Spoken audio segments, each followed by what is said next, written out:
Me satisface mucho tener este episodio de conversaciones. Es un amigo de muchos años, es un hombre del arte, una figura prominente de la música popular dominicana. Me honra su cariño, su amistad y se ha ganado un respeto a lo largo de una dilatada carrera artística.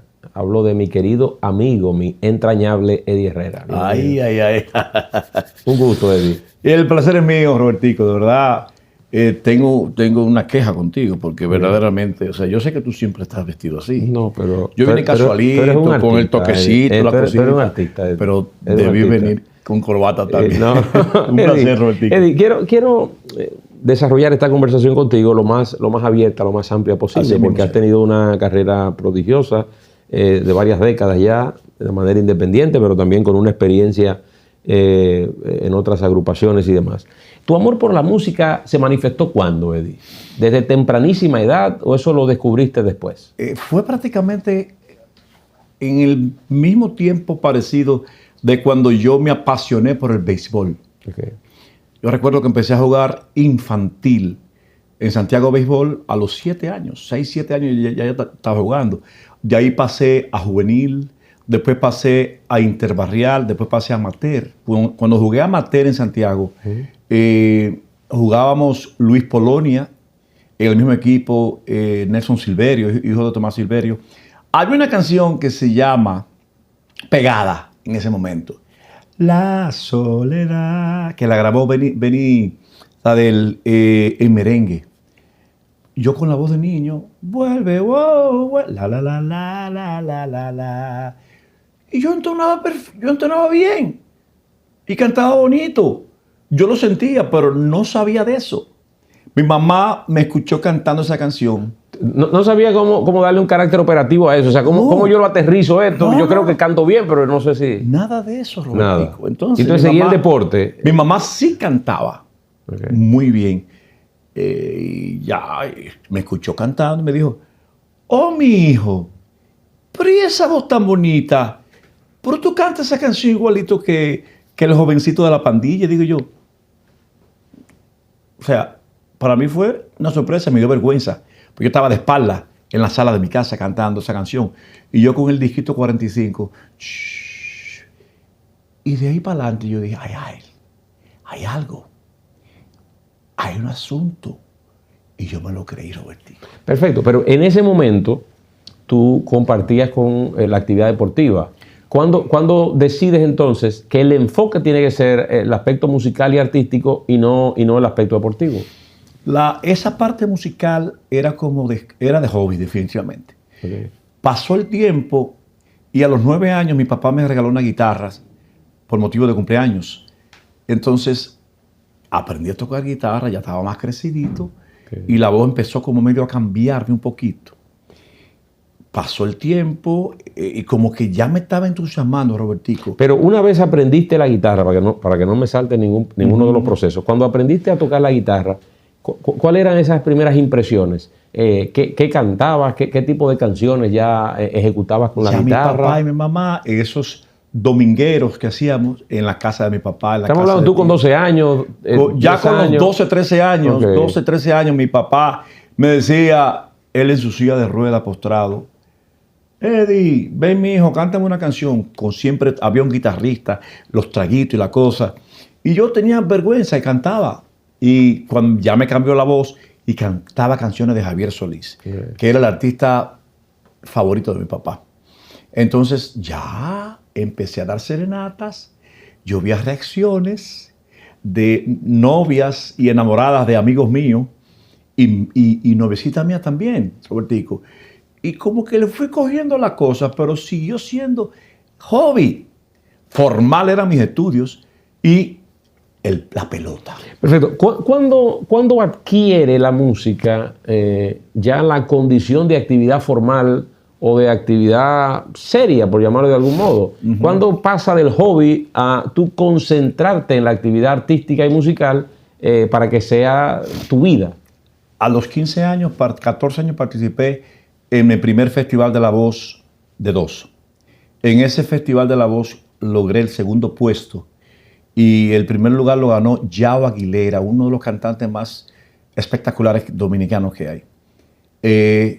Y yo me quedé con esa guardada, Robertico, ahí.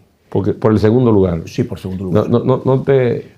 Tú tenías la reacción clásica del segundo puesto. Yo quería ganar el primer lugar. Sí, estamos claros. Entonces, él me ganó. Ese muchacho era más cantante que Eddie Herrera. De verdad, me ganó, él se lo mereció. Y yo dije, ¿qué tengo que hacer? Fortalecer esto. Coge clase de música, clase de canto. A los 18 años participé en el Festival 2 y ahí gané el primer lugar. Okay. De ahí entonces ya yo era el teenager, el enamorado, muchas noviecitas por aquí, haciendo conciertos en piano bar, en café, en Santiago. ¿Qué tú cantabas cuando hacías esos conciertos en piano bares? Única y exclusivamente canciones románticas. Yo no soñaba ni pensaba ser merenguero, Roberto. Yo cantaba baladas, boleros y rancheras. Eso es lo que siempre cantaba. Eso es lo que cantaba. Merengue nunca canté. No. Y lo de las rancheras por mi papá, que ya te conté. Entonces, ya ahí gané ese festival. Pero entonces, ¿cómo se da la conexión? Luego de tú estar en los piano bar cantando, habiendo participado en 2 festivales, ¿cómo se da el contacto para entrar a la orquesta de Wilfrido Vargas, siendo Wilfrido una de las figuras más prominentes del merengue? Después del festival, ya yo estaba en la Pucamaima, en Santiago, estudiando arquitectura, que ese era mi tema principal. Segundo tema era béisbol, yo quería ser pelotero. Okay. Y ahí en esos tiempos fue que jugaba con Luis Polonia. A los 2 años de estar en la carrera, no había cumplido los 20 años todavía, me conoció Manuel Vargas, hermano y ex-manager de Wilfrido. Me dio una tarjeta, así conciencialmente fue. Y a los 3 días vino Wilfrido a Santiago a conocer a un tal Eddie Herrera. Llegó a mi casa, yo estaba en almuerzo con mi mamá. Solo estábamos en la casa. Llegó en un Mercedes-Benz blanco, nunca se me olvida. Se desmontó con este afro gigante, unos lentes, la mitad de la cara, una camisa blanca sin remangar.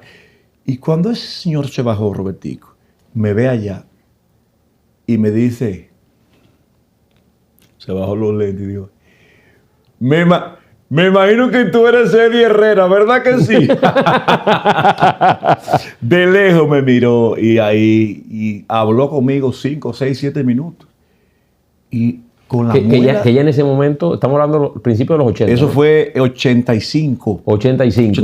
Pero que ya tenía una gran pegada Wilfrido desde los años 70, 80. O sea, que llegar una figura de la dimensión de Wilfrido Vargas a la casa en los años 80, me imagino que me quedé es una cosa extraordinaria, ¿no? Porque yo no sabía de verdad que Wilfrido iba a llegar ese día lunes a mi casa. Entonces, habló conmigo 10, 15 minutos frente a mi mamá.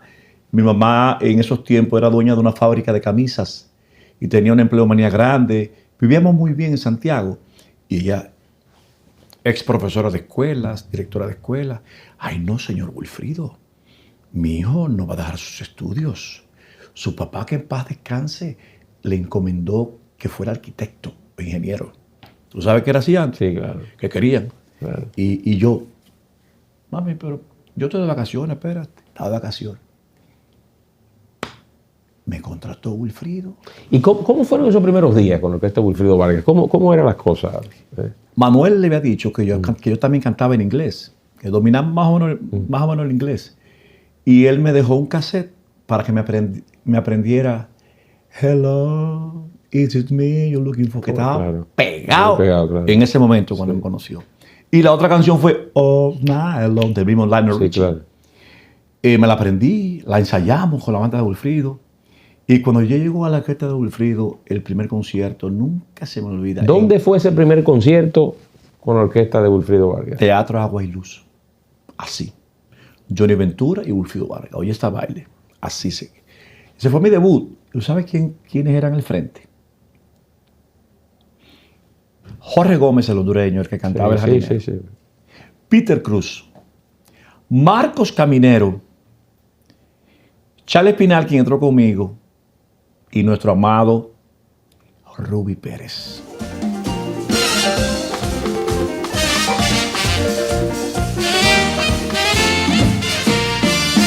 Ese era el frente de Wilfrido. Pero siempre se argumentó que Wilfrido tenía un frente excesivamente grande, ¿no? Sí, era grande. Eran 5 cantantes. ¿Por qué? ¿Cuál era el atractivo? ¿Cuál era el elemento ahí hacerlo más numeroso. Antes, un frente de los cantantes era el principal o uno de los cantantes más 3 más, a veces 4. Wilfrido tenía, cuando nos parábamos a cantar adelante, éramos 4 y 5, con una coreografía súper coordinada, Robertico, y no te equivoques. Wilfrido era muy exigente, muy exigente. Entonces, en esa primera noche, Eddie, está en un escenario con Wilfrido Vargas y probablemente tenía una actividad. Esa fiesta era con las 2 figuras más extraordinarias de la música en ese momento, la música dominicana, Johnny Ventura y Wilfrido Vargas. Y se estableció con ellos una especie de competencia entre los dos y demás. Era una época importante. ¿Qué pasaba por tu mente? Yo me he metido en este ambiente, estoy en esta orquesta de Wilfrido Vargas, esto es una cosa... ese día... Quizá que se desborda de lo que tú habías pensado en materia de la música. Antes de comenzar la actividad, yo me dije, Eddie, dejaste la arquitectura a un lado, o sea, la dejé, y dejaste una firma para ligas menores, de béisbol. Vamos a fajarnos, Eddie. Pero yo me lo dije así, Robertico, viéndome en el espejo. Hoy es tu debut, mete mano y hazlo lo mejor posible para que te ganes la credibilidad del conglomerado de músicos de Wilfrido y esos cantantazos. Hay una canción que es muy emblemática en la discografía de Wilfrido Vargas, pero también en la discografía dominicana, que es El Jardinero, donde hay una parte de Jorge Gómez que está al inicio y entonces tú asumes la parte en inglés, que es la parte más rítmica de la canción. Sí. Cuando se graba y se saca esa canción, Eddie, ¿cuál es tu reacción al ver la pegada del tema y que es una canción que, bueno, ya se ha colocado dentro de las favoritas de la gente por tantas décadas? ¿Cuál fue tu reacción? Bueno, estoy grabando una canción que ha sido muy pegada y muy difundida en el país y fuera. Yo era el cantante romántico, el que hacía los boleros con Wilfrido. Yo cantaba, por ejemplo, New York, de Frank Sinatra. Se oía increíble esa banda. Yo no soñé nunca en mi vida cantar un rap. Ni era rapero, Robertico. ¿Por qué Wilfrido me eligió a mí para grabar El Jardinero? Porque en ese tiempo estaba súper pegado el tema hace de hip hop, de Quebec, to the Quebec. ¿Te acuerdas, verdad? Sí, claro. Y yo me lo sabía de arriba a abajo con las mismas inflexiones, matices del original. Wilfrido vio esto con la voz mía, hace de hip hop. Me dijo un día en un aeropuerto de Maracaibo, Eddie, ven acá, papi. Me oyó a 30 metros de mí sentado. ¿De qué se trata eso que tú estabas rapeando, mi hijo? Qué interesante. Hazme un chin más. Y se lo hice entero. La primera estrofa larguísima. Y me dijo, está bien, papi. Sigue ya con los muchachos. Anotó. No sé cómo te atreves, decime a mí. Se inventó la producción del Jardinero. Que dicho sea de paso, El Jardinero está cumpliendo 40 años de su grabación. ¿Cómo te atreves a decirme a mí que no entiendas cuando yo te hago así? Si las mujeres cuando la enamor no brojan, ríen y hacen un llor y yo me río y no es un lío. Y para resumirlo, Robertico, al tiempo pasaron 2 semanas. Me dice Wilfrido en un show en la Toma de San Cristóbal, que era muy famoso, muy popular, un domingo, nunca lo olvido. Eddie, vamos a mi carro, papi, para que escuche algo. Yo así, un respeto a Wilfrido, cuidado. Yo con 20 años cumplidito. Y sí, maestro. Cuando voy, me pone un rap, el rap en español. No sé cómo te atreves a decirme. Yo digo, esa voz no sabe quién es. ¿Tú sabes quién hizo la letra del Jardinero en español? El Super Frank, ¿te acuerdas? Claro. Y las letras también las hizo él. Y la grabó en un cassette. Y esto, señor Wilfrido, ¿y esto qué? Para que te lo aprendas, papi. Y aprendete también esta parte en inglés, que era original, es original del grupo Tabú Combo. Apréndetelo porque como en 10 días vamos a estar grabando. Pasaron 3 días y me vio en el estudio de grabación grabando otra cosa y me preguntó, Eddie, ¿cómo vamos con el rap del Jardinero y en español e en inglés? ¿Te sabes algo? Digo yo me lo sé todo ya. Yo le caí encima a ese rap. A mí no me gusta que me estén esperando, Robertico. Le caí encima, pa. Tú estás relajando. Dime que estás relajando. Y yo, no, Podemos escucharlo en el carro mío. Fuimos al carro otra vez. Se lo canté y ese carro se estaba moviendo. Y él, ¿sabe cómo él está?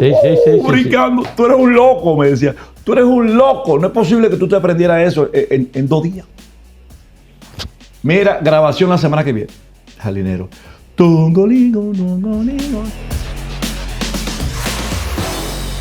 Para seguir en este proceso cronológico de tu vida, tu relación con Ruby Pérez en la orquesta de Wilfrido Vargas, ¿cómo era esa relación y esa especie de hermanamiento entre ustedes que prosiguió luego en la vida? Ustedes evidentemente se dividieron, hicieron sus orquestas y demás, inclusive Ruby vivió un tiempo fuera de la República Dominicana, sí. Pero esa vinculación en el tiempo en la orquesta de Wilfrido Vargas, ¿cómo era esa hermandad entre ustedes? Yo tenía 20 años cuando conocí a Ruby en 1985, en donde un Ruby Pérez con unas cualidades extraordinarias y un poderío, Robertico. En esa voz. En esa voz de Ruby. A mí me dicen hoy día, o sea, hace 2 meses atrás, me decían, tú tienes mucha fuerza en la voz, Eddie. Y yo le decía, no, pero nadie tiene más fuerza y más power y tesitura. No, entonces allá arriba en Caramao, que Ruby Pérez, lo grandioso de Ruby era la resistencia. Entonces, Ruby fue para mí como una especie de consejero en esos primeros días. Sí. Él me agarraba los primeros meses. Él me decía Laigo a mí. Laigo, ven acá. Cibaño. Claro. Laigo, ven acá. Mira, Laigo, tenga cuidado con tal cosita. Y esto, mira, te voy haciendo tal cosita. Ten cuidado porque el frío lo ve todo. Entonces te recomiendo tal cosa. Él y Jorge Gómez, el hondureño, eran como mis padres ahí, mis consejeros. Y como compañeros de trabajo, que éramos los mismos los dos. Sí. Éramos los mismos los dos. Wilfrido decía, ustedes son todos lo mismo aquí, iguales. 10 de 10 cada uno tiene. Y el apoyo mío también. Yo, ¿qué hice? Ruby Pérez cantando, ¿qué hice? Ya abusadora. Yo, abusadora. Y yo lo miraba así, le decía así a Charlie, Dios mío. Ese gran éxito de Volveré, que fue tan emblemático para Ruby Pérez, para Wilfrido Vargas, para el merengue en sentido general. Esa época, que yo sé que te tocó también, ¿cómo vivieron ustedes ese gran éxito internacional del merengue dominicano a través de la voz de Ruby y esa grabación? Volveré se grabó en el siguiente disco que se llamó La Medicina, donde la medicina era el blanco de la canción, de ese del disco. Y yo recuerdo como hoy en John Ruby Andamari, aquí en los próceres, sí. EMCA, Ramón Orlando, mi querido Ramón, estábamos en grabación, 3 días, 4 días pisados, amanecíamos ahí. Y Ramón llegó. Yo no sé a qué llegó Ramón ni a esta cosa. Y empezó, se sentó en un rincón en la alfombra del estudio, la parte de afuera, y empezó a escribir música. No sabía lo que era. Y le dije a Ramón, Wilfredo, está listo, volveré ya al arreglo. Ahí estábamos todos los cantantes y músicos de Wilfrido. Eso era una rutina larga. Cuando empezamos a grabar, dice, era Jorge Gómez que lo iba a grabar. Era para Jorge Gómez. Y Jorge le dijo, Wilfrido, yo no voy a grabar eso. Yo soy un hombre cristiano y las letras de la canción no machen con mis patrones. Dáselo a Ruby, que Ruby la puede cantar igual. Y cuidado si mejor. Y cuando se lo dijeron a Ruby, que escucharon el tono, Ruby dijo, no, Wilfrido, ese tema está muy alto para mí. Wilfrido le dijo, ven papi. Grabaron la canción, la música. Y al final, Ruby, vamos a calentar para grabar. Cuando Ruby empezó a grabar, Robertico, yo allá en la cabina, y yo así, tenía en mi mente que él dijo que le quedaba alto. Y yo, concho, vamos a ver, pero ese tipo es un monstruo. Tú verás que lo hace. Todos los cantantes allá en la cabina, y Ruby allá. La conocí en la taberna, la vi, le di una cosa, volveré porque te quiero hasta tu puerta. Robertico, casi de una tomada lo grabó. Con esa tesitura y esa fuerza, todos enloquecidos en el estudio finalmente.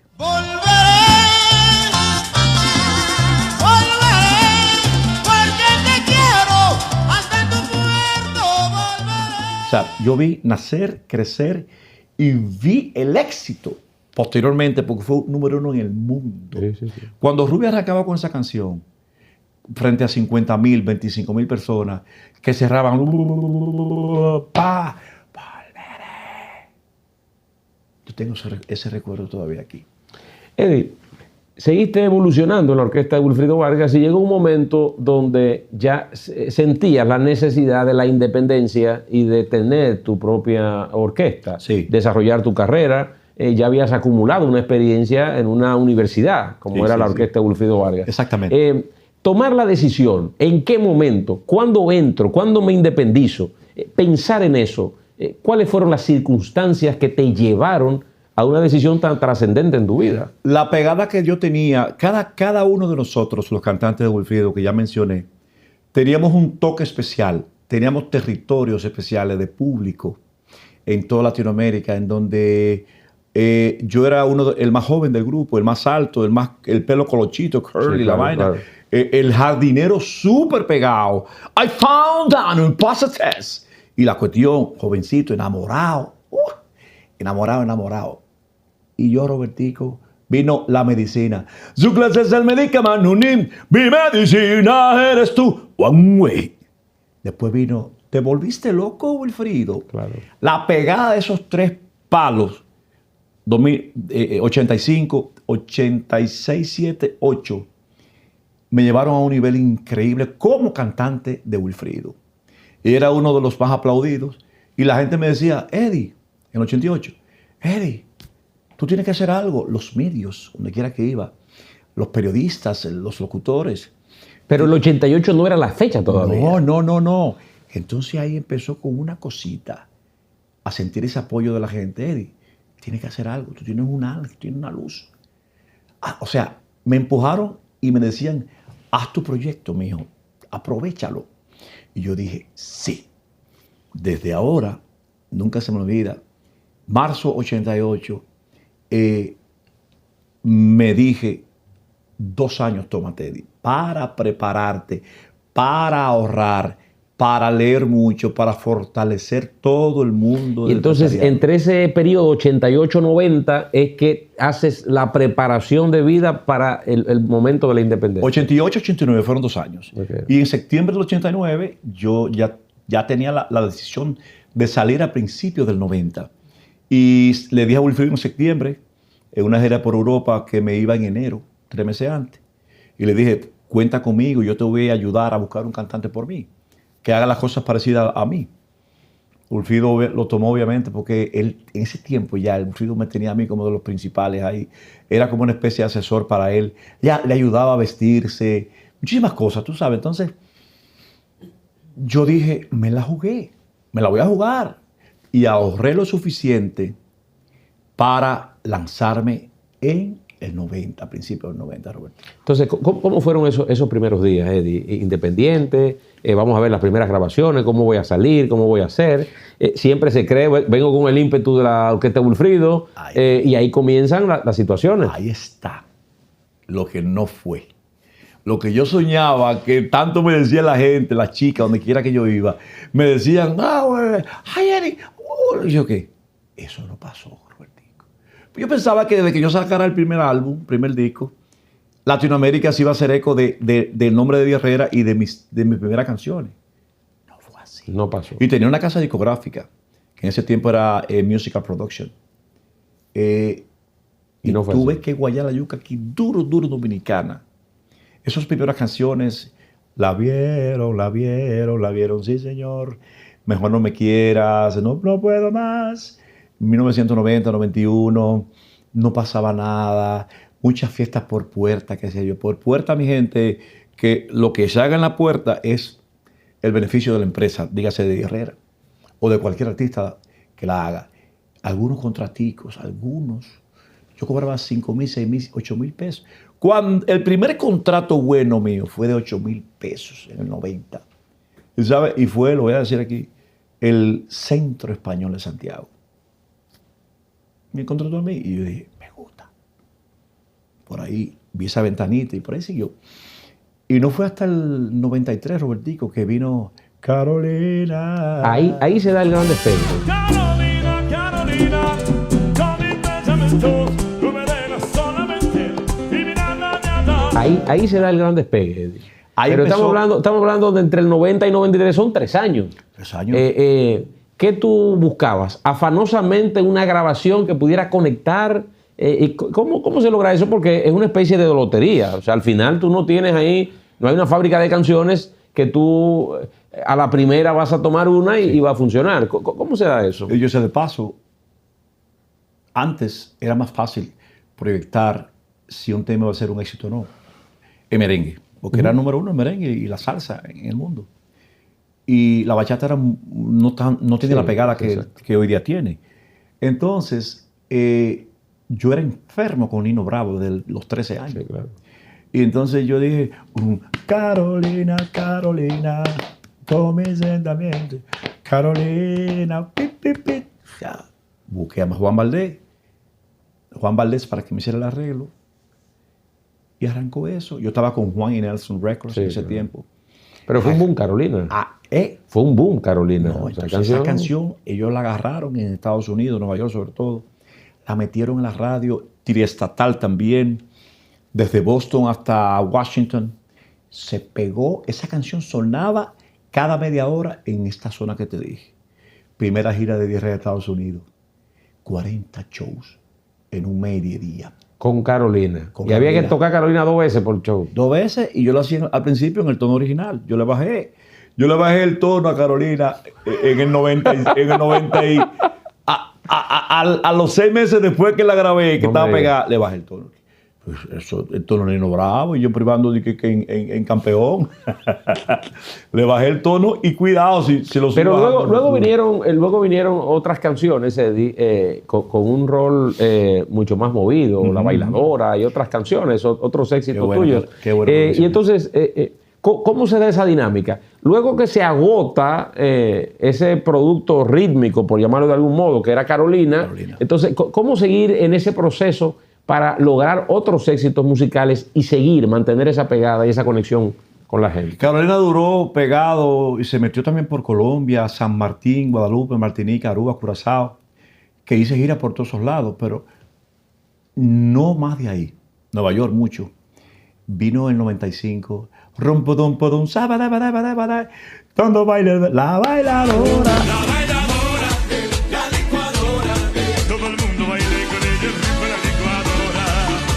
Se le generó un concurso, una cuestión en diferentes lugares, en televisión. Se hizo una estrategia importante. Le gustó el paso de la bailadora a la licuadora, que se convirtió por muchos años, Roberto. ¿Y cómo llega una canción así cuando tú no estás acostumbrado a cantar ese tipo de temas? Sí. Porque eso es una especie de ruptura. Pero o sea, Eddie venía con canciones románticas y demás, pero en Independiente no lo habías hecho. Quizás lo habías hecho con la orquesta de Wilfrido. Pero con Wilfrido yo cantaba, después con el tiempo, cuando Ruby salió, yo cantaba canciones de Wilfrido, algunas canciones de Wilfrido, que era con ese timing y esa clave de cantar merengue, no el romántico. Okay. Porque yo no, bebiendo sueño, me fui a... No, bebiendo sueño, me fui a acostar. Yo tuve que aprender a cantar merengue. Okay. Con Wilfrido, que fue una gran escuela para mí. Vino La Bailadora, Robertico, se pegó eso en todas partes. Y La Bailadora fue el tema que me abrió las puertas de Colombia, desde por Barranquilla. Después pasaron un par de años, 96, 97, pausado, no había logrado más éxitos. Vino Alma Gemela, otras canciones, y yo tenía deudas en ese lapso, 96, 98, casi 99. Muchas deudas. Y yo casi dejo el proyecto, Robertico. Después de sus éxitos. Es que el costo operativo de un proyecto musical es muy elevado. La familia, mis hijos. Cuando vino...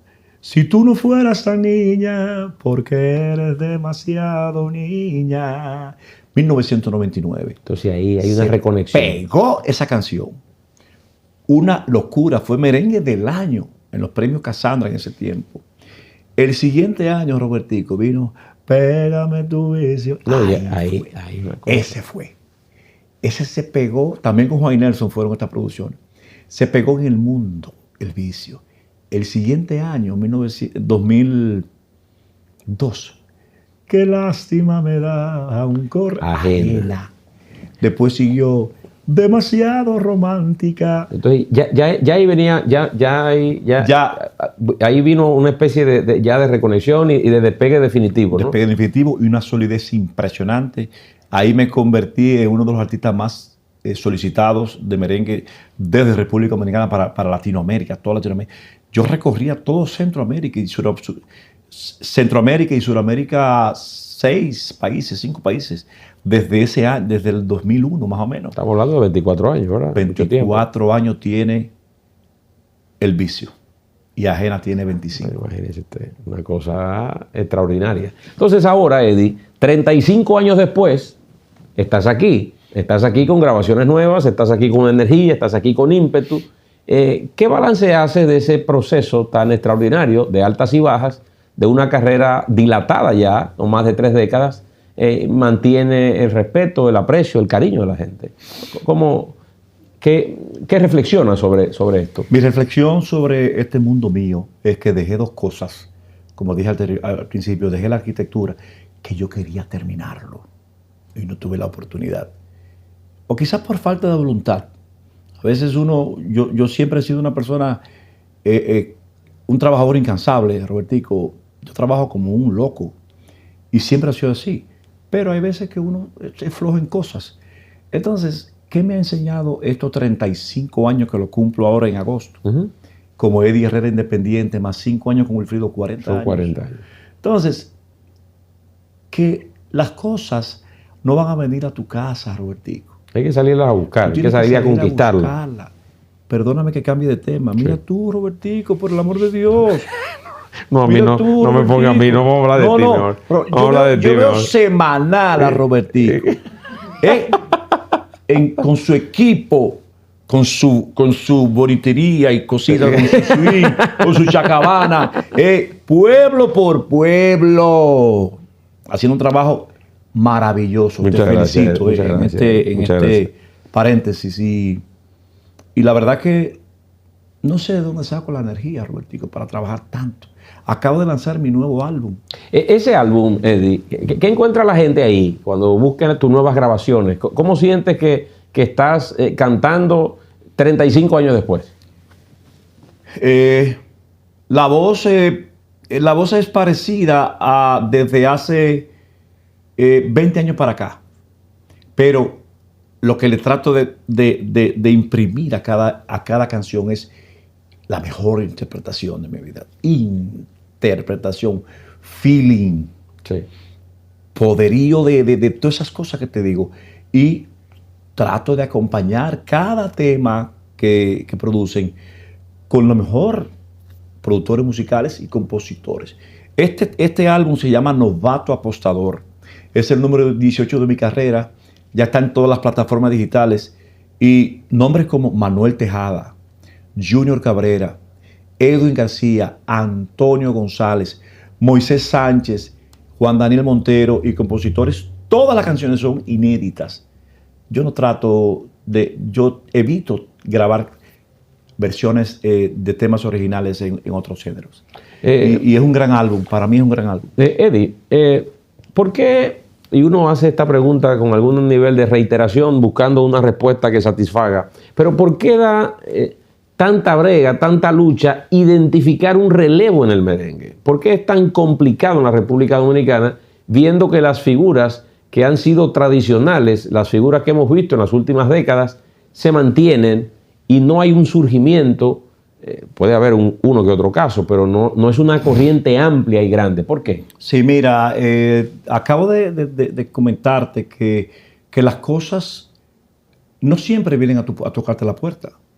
Entonces, nosotros, sin mencionar géneros ni nombres, nosotros los artistas dominicanos, una gran parte de la nueva generación duermen hasta las 2, 3 de la tarde. Creen que porque son el artista no tienen que hacer absolutamente nada. le dejan el trabajo solamente al manager o al representante. Entonces, cuando le dicen a ese artista que está empezando, Robertito, en X género, tenemos que hacer una gira de medios de 5 días. ¿Cómo? ¿Y a qué hora son? Ah, no, la primera entrevista siempre empieza a las 7 de la mañana, 8 de la mañana. ¿Levantarme a esa hora? No, pero ponlo después del mediodía. Ese es el mayor problema. Rebosado de talento, Robertico. Pero ausencia de disciplina. De disciplina, de fajador. Sí. Tú sabes la cantidad no hay persistencia, de gira de medios que yo hice en mi vida y sigo haciendo. Entonces, después de tantos años, y lo sigo haciendo, mucho menos, pero aquí hay tanto talento, Robertico. Sí. Ojalá yo tenga la oportunidad, yo tengo pensado en un futuro, que lo digo como primicia, de producir un artista dominicano entre 20, 25, 26 años y producirle un proyecto de merengue, jovial, con los fusionados en los toques de hoy. Y posteriormente, si se tiene el éxito, también producir un cantante para un proyecto de bachata. Entonces, ese ha sido el problema de Dominicana, que no se la juegan. Yo me la jugué solo. Y hay un comentario que dice que nosotros, la vieja generación, y que los merengueros no quieren darle paso a la nueva generación. No, bueno. Pero ¿por dónde estamos prohibiéndole el paso a nadie? ¿Quién me dio el apoyo a mí? Nadie. Yo me la jugué yo solo, fajado como un loco. A los Rosarios lo igual, Sergio igual, el otro igual. Que paz descanse mi querido Ruby. Ruby fue igual. Y los demás, muchos más. Entonces, si no trabajas y lo acompañas de la disciplina, Robertico, te puedes quedar, tenga talento o no, o tenga mucho talento, te puedes quedar. Eddie, para cerrar esta conversación, porque ya el tiempo se me ha terminado, yo quiero una reflexión final tuya a todos esos jóvenes que están diseminados, y te comentaba fuera de cámara que en el ministerio hemos estado haciendo esfuerzos por dotar a nuestros jóvenes de formación artística, que vayan a las academias y demás, y dotar de todo ese elemento que es tan importante. Pero ¿cuál sería, desde tu experiencia, 40 años de carrera, cómo, si tuvieras que dejarle una reflexión a los jóvenes que vemos ahí, que quieren ser artistas, probablemente quieren convertirse, y ven en Eddie Herrera la figura ideal, ¿qué le dirías como un consejo, una reflexión? No necesariamente ese artista en X género tiene que ser sobrado, como dicen los colombianos, en talento. Con talento, el nivel que usted entienda, póngase a estudiar música. Si eres cantante, fájate a estudiar música. Fájate a tomar clases de canto. Haz algunos cursos técnicos donde te vayas a envolver con tu mundo musical. Trabaja mucho, no seas pesado para la levantada y sé humilde, sé de las personas que están sobre la tierra. El ego, déjalo en el closet, enganchado, déjalo en el closet. Y tú verás, y si te caíste 1, 2, 3 veces, párate de una vez, mi hijo.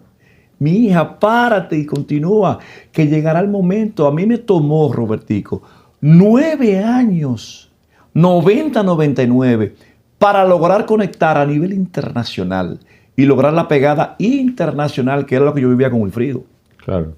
Nosotros vivíamos todo el año, 150 conciertos al año con Wilfrido, y tocábamos 15 shows al año en Dominicana. Entonces, yo quería eso para mí. ¿Cómo lo logré? Trabajando. Mi esposa Marta Herrera, que siempre ha estado conmigo, que vamos a cumplir, por cierto, 38 años de matrimonio, ahora en agosto. Casi nada. ¿No? Y ya lleva 8 años siendo mi representante. Pero qué bien, qué bien. Evelio Herrera, que por supuesto tengo que mencionarlo, que hizo un trabajo muy especial conmigo durante 25 años, 90 hasta hace 8 años. Entonces, trabajar. trabajen, denle, te caíste, levántate. Eddie Herrera ha estado con nosotros en esta versión especial de Conversaciones. Siempre un gusto, querido Eddie. Te reitero mi cariño, mi admiración de siempre. Eddie ha estado aquí con nosotros. Hasta un próximo capítulo. Dios me lo bendiga.